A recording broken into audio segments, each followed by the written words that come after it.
Bonjour à toutes et à tous, pour cette nouvelle vidéo, nous nous situons dans le chapitre 3 du programme de STMG en Mercatique qui se nomme le recueil et l'analyse des informations mercatiques. Nous avons changé de question de gestion, on va désormais se poser la question suivante, la mercatique cherche-t-elle à répondre aux besoins des consommateurs ou à les influencer? Je vous rappelle qu'on est encore dans du marketing stratégique. Donc dans l'introduction, je vais déjà vous présenter ce nouveau chapitre, ensuite je vous dévoilerai vos objectifs, et enfin, je vous détaillerai le plan que vous allez suivre. Donc dans les deux premiers chapitres, on a vu que tous les consommateurs globalement étaient plus ou moins différents. Désormais dans ce chapitre, on va apprendre à mieux cerner le consommateur et surtout savoir ce qu'il désire. Et on va se poser une question encore plus précise. Globalement, quels sont les outils que peut utiliser le marketeur, c'est-à-dire le professionnel du marketing, pour connaître et observer les comportements de ses consommateurs. Vous allez avoir trois objectifs pour cela. Premièrement, identifier et différencier les trois types d'études mises en œuvre en apportant un regard critique. Deuxièmement, savoir mettre en œuvre une de ces méthodes et en analyser la demande et les résultats. Et enfin, repérer la contribution du système d'information mercatique à la connaissance du consommateur. Vous suivrez pour cela un plan en trois parties. Premièrement, quel est le rôle de la veille mercatique pour l'entreprise? Deuxièmement, quels sont les outils de la veille mercatique? Et enfin, pour quelles raisons le système d'information mercatique, ou SIM, est-il devenu indispensable à l'entreprise? Donc dans la première partie, on va se poser la question suivante, quel est le rôle de la veille mercatique pour l'entreprise? En gros, à quoi ça sert? Donc on va déjà définir le concept de veille mercatique, et deuxièmement, je vous donnerai les objectifs, ou du moins ses intérêts. Donc la veille mercatique, ce qu'il faut bien comprendre, c'est un processus permanent de recherche et de traitement d'informations qui peuvent être liés à la veille commerciale, c'est-à-dire surveiller les clients, leur goût, leur comportement. Ça peut être lié à la veille technologique, quelles sont les innovations qui arrivent sur le marché. Ça peut être lié à la veille concurrentielle, comment se comportent mes concurrents. Ou alors, enfin, ça peut être lié à la veille environnementale, c'est-à-dire comment est-ce que l'environnement évolue, par exemple comment évoluent les nouvelles lois. Ça a trois objectifs, une veille marketing. Premièrement, c'est mieux connaître et comprendre les tendances du marché et surtout les menaces et les opportunités. Deuxièmement, savoir anticiper les évolutions du marché et s'y adapter. Et enfin, savoir prendre les bonnes décisions et maximiser sa réussite. Donc on en a fini avec la première partie, désormais on est sur la deuxième partie. On va voir quels sont les outils de cette veille mercatique ou marketing. Donc on va en voir trois, les études documentaires et les études dites quantitatives et les études dites qualitatives. Donc les études documentaires, ce sont des études donc à vocation commerciale ou marketing qui se matérialisent par un travail de collecte des informations préalablement disponibles sur le sujet. Donc où est-ce que l'entreprise va trouver, ce type d'études? Premièrement, ça peut être une source interne, c'est-à-dire qu'on va aller chercher l'information directement dans l'entreprise. Ça peut être par exemple le fichier client qu'on va analyser, ou alors le chiffre d'affaires qu'on va également analyser de l'entreprise.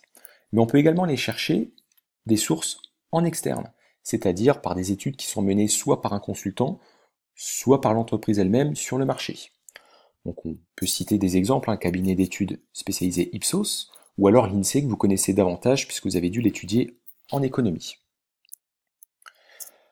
Deuxième type d'outils, ce sont les études quantitatives et qualitatives. Donc les études quantitatives, leur but, c'est de savoir quantifier, c'est-à-dire mesurer. Donc on va forcément avoir des chiffres. Soit par l'intermédiaire d'un sondage, c'est-à-dire que là c'est une étude réalisée de manière ponctuelle sur un échantillon représentatif de la population, donc par exemple les fameux questionnaires par exemple dans la rue. Et enfin le panel, alors là c'est on interroge régulièrement un échantillon de personnes permanent afin de suivre, je dirais, son évolution. À l'inverse, les études qualitatives, elles vont surtout servir à comprendre. Donc là, ce sont souvent des entretiens avec réponse libre, souvent le processus de table ronde. Alors faites pas l'amalgame, ces deux types d'études, oui elles sont différentes, par contre elles sont complémentaires. On va prendre un exemple très connu, McDonald's. Là, une étude quantitative, ça va permettre d'arriver au résultat suivant. Par exemple, 62% des parents de 3-8 ans préfèrent McDonald's pour leur visite en famille. On voit bien que là, il y a un chiffre. Une étude qualitative, ça va nous donner les informations suivantes. Ce que les enfants aiment avant tout, c'est aller dans un restaurant où ils pourront jouer dans l'aire de jeu, je suis tranquille, je peux laisser mon enfant jouer librement, eux ils s'éclatent, et moi j'ai 1 heure de répit. On voit vraiment la différence au niveau des réponses entre ces deux types d'études. Donc l'étude quantitative serait vraiment le combien, et l'étude qualitative, ça va être le pourquoi. Donc comment réaliser une étude quantitative? On va voir qu'il y a plusieurs étapes à respecter. Premièrement, définir les objectifs de l'enquête. Deuxièmement, préparer cette enquête, c'est-à-dire déterminer la population de base, c'est-à-dire qui est-ce qu'on va finalement interroger. Constituer un échantillon représentatif, parce qu'on va pas pouvoir non plus interroger les 65 millions de personnes. Choix de la méthode d'échantillonnage. Et enfin, définition du mode d'administration. Troisième étape, mise en œuvre, c'est-à-dire créer le questionnaire. L'administration du questionnaire, c'est-à-dire aller dans la rue par exemple et poser les questions à la population cible. Et enfin, donc le contrôler et le suivre. Avant-dernière étape, donc la quatrième, dépouillement, c'est-à-dire on va utiliser un logiciel où on va rentrer toutes nos réponses. Et cinquième étape, c'est savoir analyser et présenter les résultats. Donc on verra qu'il y a 2 types de tri, soit tri à plat, soit tri croisé. Et enfin, rédaction d'un rapport permettant et surtout mettant en évidence les résultats principaux. Maintenant, comment est-ce qu'on réalise une étude qualitative? Donc pareil, on va définir les objectifs et une cible. Deuxièmement, on va pouvoir aller recruter des personnes cibles. On va effectuer l'étude, par exemple, encore une fois, autour d'une table ronde. On va analyser les résultats. Et enfin, on va faire des recommandations. Pour la dernière partie, donc on va voir ce qu'on entend par système d'information mercatique. On va surtout voir pourquoi est-ce qu'il est indispensable désormais à l'entreprise.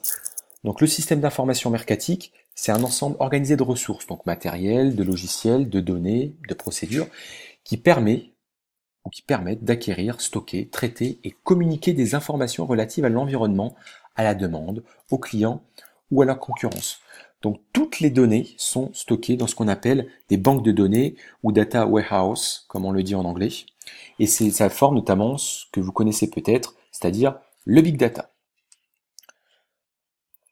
Les informations, et surtout une information de qualité, qu'est-ce que c'est? Donc premièrement, c'est une information qui est récente, c'est-à-dire à jour. Deuxièmement, c'est une information qui est pertinente, c'est-à-dire qu'on va pouvoir utiliser. Troisièmement, c'est une information qui est fiable, c'est-à-dire que la source, elle est de qualité également. Et enfin, elle est complète, c'est-à-dire que ça va nous permettre de prendre une décision. Je vous laisse désormais rédiger votre synthèse. Bon courage.